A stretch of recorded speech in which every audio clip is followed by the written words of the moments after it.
아파트는 얼죽신이 최고다.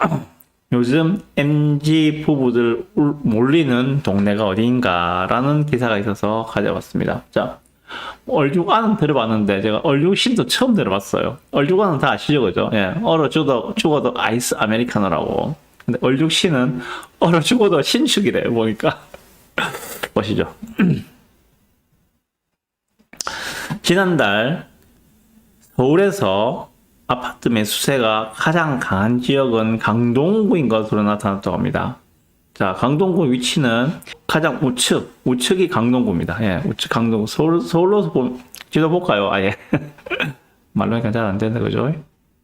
자, 여기가 동작구고, 그죠? 그 옆에 여기가 서초예요, 서초. 서초패가 여기가 강남이죠, 그죠? 강남구고. 그 옆으로 여기가 송파구가 있습니다. 송파구 옆으로 여기가 강동구가 붙어 있죠. 강동구 옆에는 이제 하남이거든요, 바로. 하남으로 넘어갑니다. 예. 이쪽, 그러니까 서울로서 볼 때는 송파 옆에 맨 끝자락이라고 보시면 됩니다. 예, 여기입니다. 자, 근데, 왜 그러면은 강동구가 서울에서 아파트 매수세가 가장 강한 지역인가에 대해서 이야기를 하고 있습니다. 실수요의 선호도가 높은 신축 대단지가 많다. 강동구에. 예. 실수요 선호하는 지금은 신축 대단지다. 그런데 마침 강동구에 그러한 신축 대단지가 많았다. 그리고 두 번째, 잠실 등에 비해 가격이 유리하다. 한마디로 더 싸다는 이야기겠죠, 그죠? 잠실은 송파구에 있는데 송파보다는 가격적으로 더 유리하다. 그리고 규제 측면에서도 장점이 많다.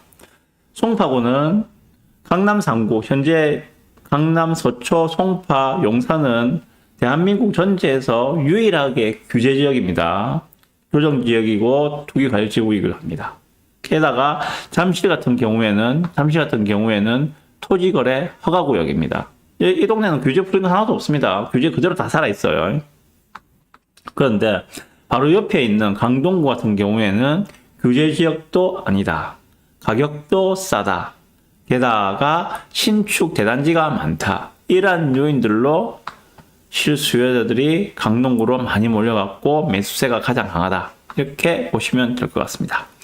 게다가 플러스 성동구와 서대문구, 광진구 등의 약진도 두드러진다라고 이야기하고 있고요. 결국 지금 6월달 서울 아파트 전체 거래량은 3년 6개월 만에 7천 건을 돌파했다고 합니다. 어마어마합니다. 이거는 어마어마한 거예요. 예. 자, 이날 언젠가면 이게 지금 7월 23일자 기준이거든요. 7월 23일 기준으로 지난달 6월달 서울 아파트 거래량은 7,062건이라고 합니다. 그럼 아직까지 다 집계가 안 됐겠죠, 그죠? 계약을 하고 실거래 신고를 하기까지 한 달이거든요. 근데 오늘이 지금 24일이니까 아직까지 일주일 정도 더 남아 있습니다. 그러면은 23일 기준으로 했을 때 서울 아파트 거래량이 7,000건이라는 건데, 그럼 이보다 더 늘어날 것이다. 좀 더 집계를 하면은, 예, 그래 보시면 될 것 같고요. 그 중에서도 강동구의 아파트 거래량이 559건으로 가장 많다. 그럼 7,000건 중에서 약 550건 가량이 강동구 거래량이다. 이렇게 보시면 됩니다. 서울은 총 25개 구로 이루어져 있습니다. 그 뒤를 잇고 있는 데가 어딘가면은 송파구, 성동구, 노원구, 강남구 등이 강동구의 뒤를 잇고 있다. 뭐 이렇게도 이야기하고 있고요. 올해 초에만 하더라도 송파구가 존재감을 보였다. 1에서 5월 중 2월달 한 달을 빼고는 서울에서 송파구의 거래량이 가장 많았다. 예, 송파구라면은 잠실로 대표되는 아파트 같은 대단지 아파트가 모여 있는 엘리트라고 그러죠. 엘스, 리센츠, 트리지움, 엘리트가 있는 그 한강변을 끼고 있는 잠실 쪽에 아파트 거래가 터지면서 예, 송파구가 가장 거래량이 높았는데 이제는 그렇게 이제 송파구 쪽에 엘스, 리센츠 애들이 가격이 올라가다 보니까는 예, 따라가기가 부담스러운 거지. 근데 옆에 보니까 강동구에는 가격이 싸. 게다가 토지 거래 허가 구역도 아니야. 그러니까 사람들이 많이 몰려간 거죠. 그래 보시면 됩니다. 자, 실수요층이 탄탄한 데다 최근엔 외지인 등 투자자도 강동구를 선호하고 있다. 잠실의 배후 주거지역 역할을 하는데 규제 지역에서 빠져 있어 진입 장벽이 낮다. 그리고 올해 입주하는 올림픽 파크 포레온 둔촌주공입니다. 올림픽 파크 포레온이 계속 회자하면서 지역 전체에 대한 관심도 커지고 있다. 그 둔촌주공만이 전 세대가 이제 계속 관심을 가지면서 그 주위에 어떤 아파트들이 있나 뭐 이렇게 계속 이야기들이 퍼져나가고 있는 것 같아요. 네.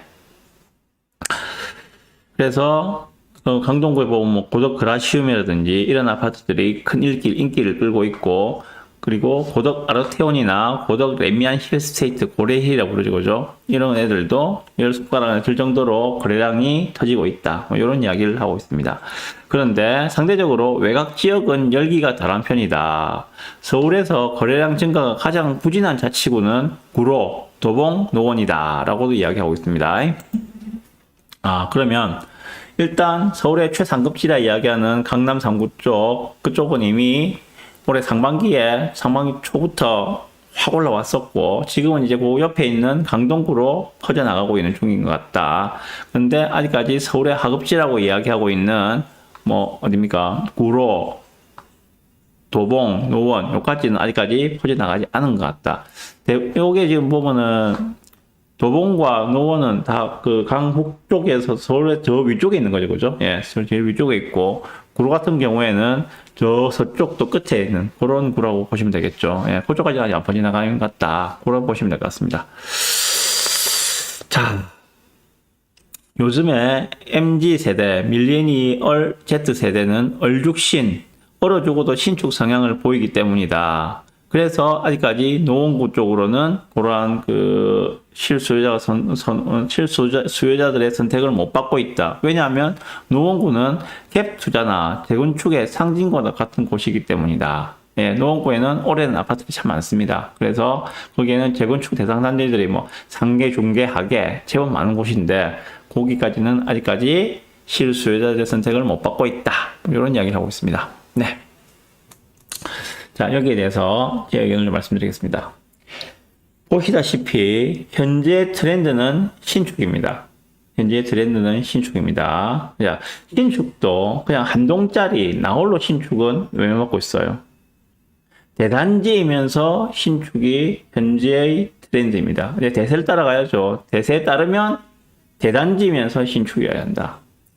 그런데 통상 대단지 신축은 조품 하나 역세권의 조건을 갖춘 곳이 많죠. 부산만 하더라도 DIL 같은 경우에는 초등학교도 가지고 있고, 그리고 목골역 지하철역도 가지고 있고, 그렇죠, 그죠? 예.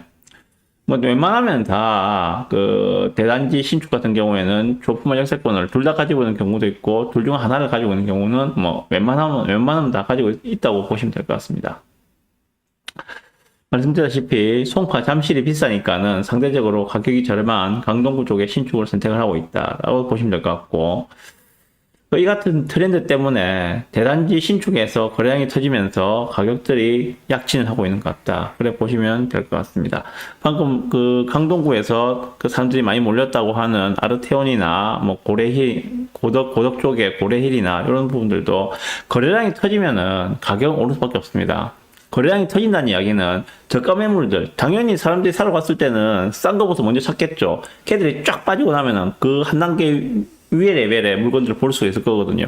거기에 매수가 붙으면은 이미 가격은 1억 이상은 올라간다고 보셔야 됩니다. 서울 쪽은 웬만한 거는 10몇 억은 우습게 부르고 있으니까. 예. 자, 그러면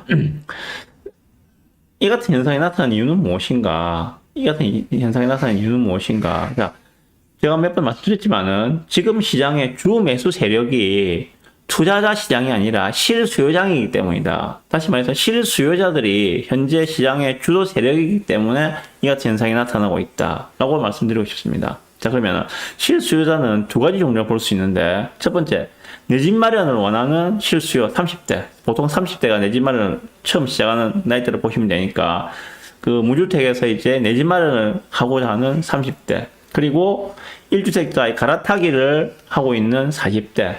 이분들이 현재 시장의 주도 세력이다 라고 보시면 됩니다. 이들의 선택은 방금 말씀드린 이 실수요자들, 이 두 종류의 실수요자들의 선택은 투자 가치보다도 실거주 가치에 더 중점을 두고 매수를 하기에 현재와 같은 얼죽신, 신축, 대단 신축, 대단지가 현재 트렌드로 자리 잡고 있는 것이 아닌가라고 생각을 합니다. 특히나 요즘에 MZ 세대 같은 경우에는, MG 부부 같은 경우에는, 예. 이거 투자 가치는 분명히 있는 것 같아. 투자 가치는 분명히 있는 것 같아. 근데 나는 그렇게 낡은 아파트에 들어가서 주차하기 힘든 그런 불편한 데서 살기 싫어. 조금, 투자 가치는 떨어진다 하더라도 나는 신축에 들어가서 살고 싶어. 그리고 입지가 뭐 좀 불편하다 하더라도 나는 신축에 들어가서 살고 싶어. 요게 현재 트렌드라는 것들입니다. 전세를 구할 때도 마찬가지예요. 전세를 구할 때도. 전세 구할 때는 더 심해지겠죠. 그런 현상들이. 예. 처음 말씀드리지만은 지금은 투자자들이 움직이기는 매우 제한적인 상황입니다. 예. 투자자들 움직일 수가 없어요, 지금요. 예. 지금 집이 뭐 여러 채 있는 분들도 지금 어떤 지금 채수를 줄이려고 하고 있습니다. 예. 채수를 줄여가지고 똘똘한 2채, 뭐 정도로 세팅을 하려고 하지. 예전처럼 뭐 5개, 10개 이렇게 갖고 있는 분들, 못자는 전부 다 줄이려고 하고 있는 그런 상황들이거든요. 그래서 게다가 다주택자가 되었을 때 메리트가 전혀 없습니다, 지금. 메리트가 전혀 없기 때문에, 예, 전부 있는 것도 줄이려고 하고 있고, 그러니까 다주택자들이 움직이기도 만만치 않은 시장이다. 매우 힘든 시장이다. 그래서 현재 지금 시장 주도 세력은 실수요자이고, 이들의 선택을 받고 있는 단지는 대단지 신축이다. 따라서 투자자들이 선호하는 것은 보통 보면은 그 재개발, 재건축을 상대적으로 많이 선호하거든요. 근데 투자자들이 움직이기 힘든 시장이기 때문에 재개발, 재건축은 현재 약세를 보이고 있는 것 같다. 그렇게 보시면 될 것 같습니다.